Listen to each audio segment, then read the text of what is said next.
काली चिन्मयी साहू नामक जो महिला सांबादिक मान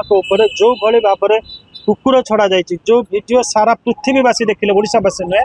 यहाँ कहीपर से नेता गोटे अहंग भाव एवं यहाँ it is no less than an attempt to murder. तो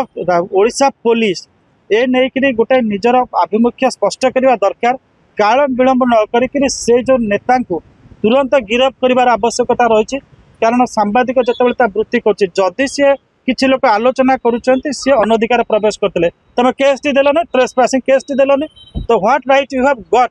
to attempt for killing of lady journalist for that matter any person you don't have any right to kill anyone. तो कुकुर तांको जो भाई आम देखुचे